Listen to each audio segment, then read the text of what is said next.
بسم الله الرحمن الرحيم عما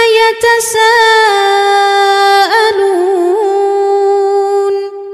عن النبأ العظيم الذي هم فيه مختلفون كلا سيعلمون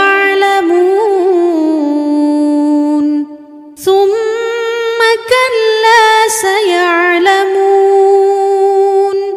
ألم نجعل الأرض مهادا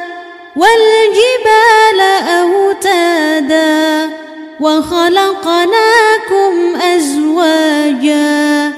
وجعلنا نومكم سباتا وجعلنا الليل لباسا وجعلنا النهار معاشا وبنينا فوقكم سبعا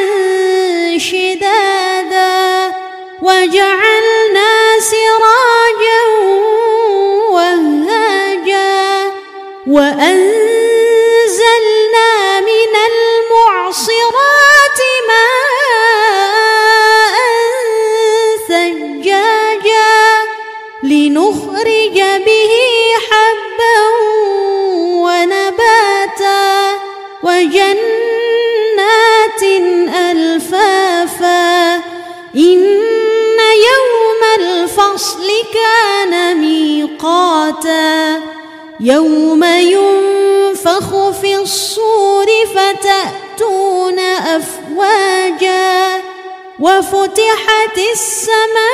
السماء فكانت أبوابا وسيرت الجبال فكانت سرابا إن جهنم كانت مرصادا للطاغين مآبا لابثين فيها أحقابا لا يذوقون فيها بردا ولا شرابا إلا حميما وغساقا جزاء وفاقا إنهم كانوا لا يرجون حسابا وكذبوا بآياتنا كذابا وكل شيء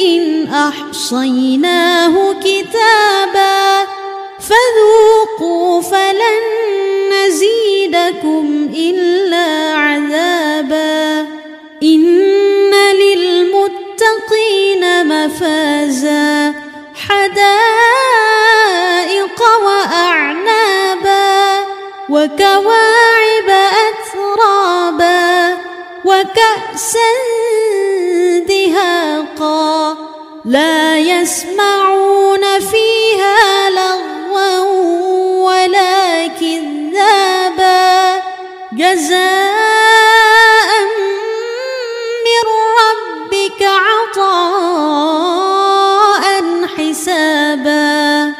رب السماوات والأرض وما بينهما الرحمن لا يملكون منه خطابا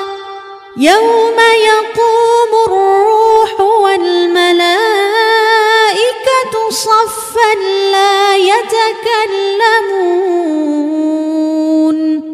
لا يتكلمون إلا من أذن له الرحمن وقال صوابا ذلك اليوم الحق فمن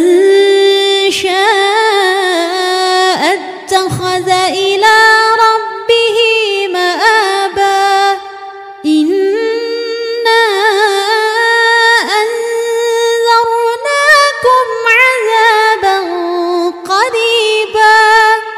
يوم ينظر المرء ما قدمت يداه يداه ويقول